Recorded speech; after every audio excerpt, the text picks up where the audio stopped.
Hello दोस्तों। आज की कहानी है अनपढ़ बहू।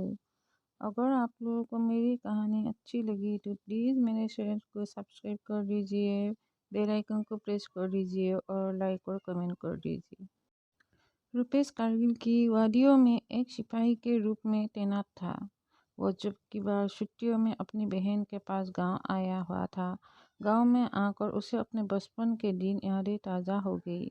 वो हर साल अपनी बहन के पास कुछ दिन के लिए उसके पास आ जाता था। अभी तक उसकी शादी नहीं हुई थी। एक दिन उसने गांव में एक लड़की देखी। वो लड़की उसकी बहन की पड़ोस की थी।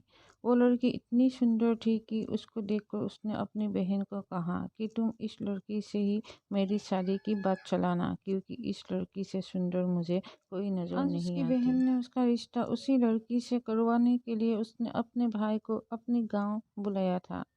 वो अपनी बहन के घर पहुंचकर अपनी बहन को बोला कि इस लड़की के माँ बाप से तुमने मेरी शादी की बात की।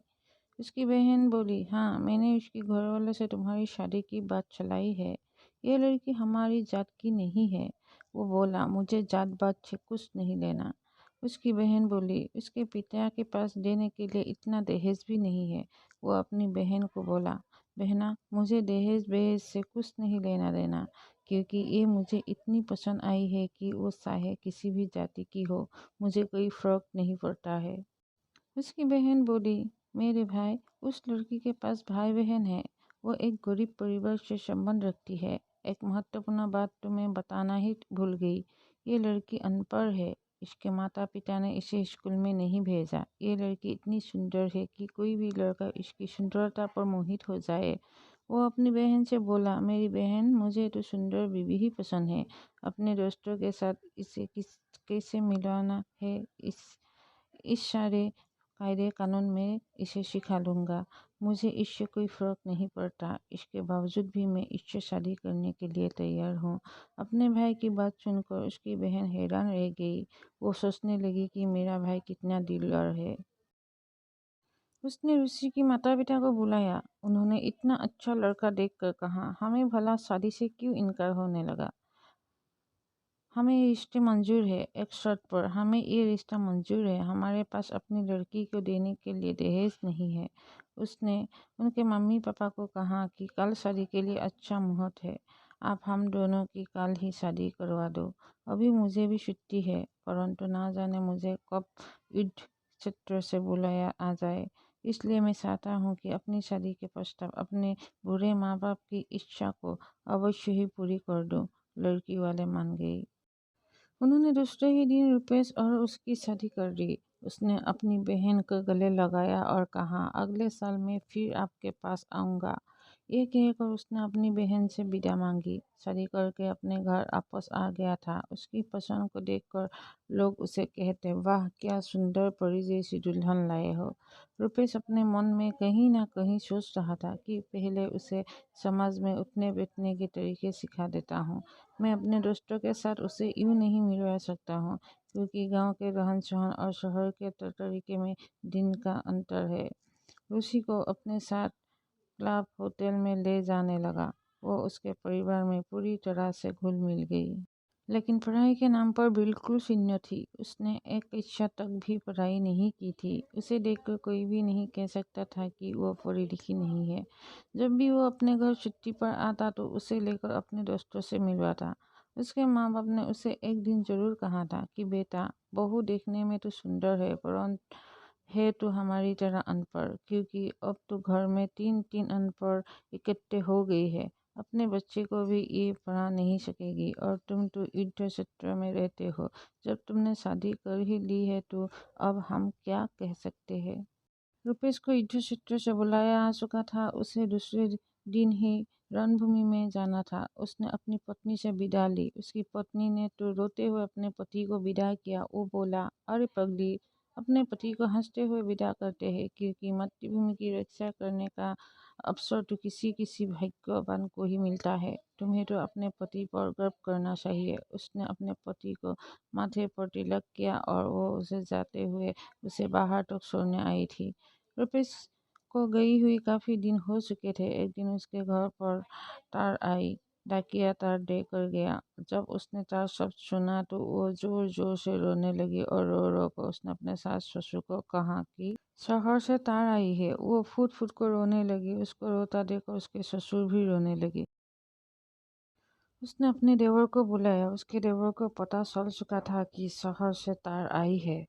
जब उसने अपनी भाभी को रोते देखा, बोला, भाभी, मैं बाजार जाकर सामान लेकर आता हूँ, क्योंकि शहर से फोन आ चुका था कि गाड़ी 11 बजे के करीब घर पहुँचेगी। उसको रोता देखकर आसपास की औरत भी इकट्ठा होकर जोर जोर से रोने लगी। उन सभी को मालूम नहीं था कि तार खुशी के अवसर भी भेजी जाती है।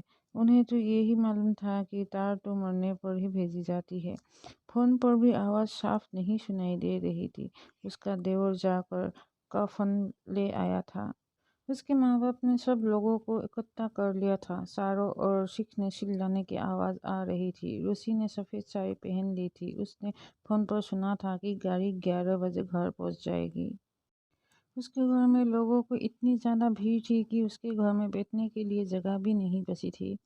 चारों तरफ सन्नाटा ही सन्नाटा था। रुपेश के दोस्त सब उसे आखिरी सलाम देने के लिए बाजे गाजे से विदा करने वाले थे। 11 बजे के करीब एक पुलिस की जीप उनके घर के पास खड़ी थी। उसमें से रुपेश नीचे उतरा। उसने हैट पहन रखा था।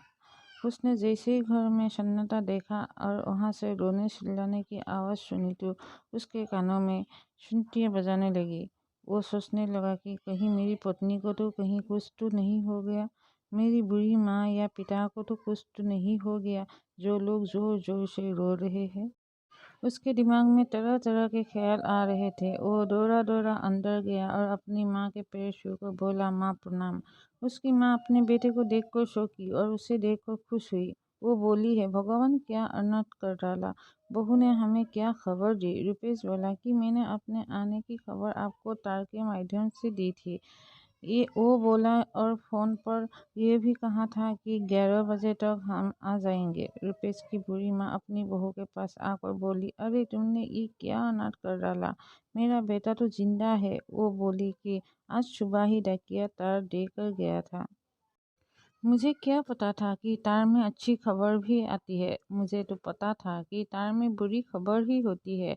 ये बातें मैंने मोहल्ले में अपनी सहेलियों को बताई। जिसने सुना वो भी यहाँ आए, बिना ना रह सका। रुपेश को कहीं ना कहीं अपनी गलती का एहसास हुआ कि मैंने अपने लिए सुंदर बहू का चुनाव तो कर लिया, मगर उसे तरह तरीके सिखाने के बजाय उसे शिक्षा दिलवा दी होती तो आज उसकी जगह सच्चाई नहीं होती। वो सारी जनता को संबोधित करते हुए बोला, मैं आज सबको एक सच्चाई से अवगत कराना चाहता हूँ। मैंने अपनी पसंद की लड़की से शादी की, इसकी सुंदरता पर मोहित हो गया और मैंने सोचा कि वो भी मुझे मेरे तरीके सीख कर मुझे खुश कर देगी। उसने अपनी तरफ से तो बहुत कोशिश की और सफल भी हो गई, पर कहीं ना कहीं मैं ये भूल गया कि सब तरीके से भी सबसे महत्वपूर्ण है मनुष्य की शिक्षा।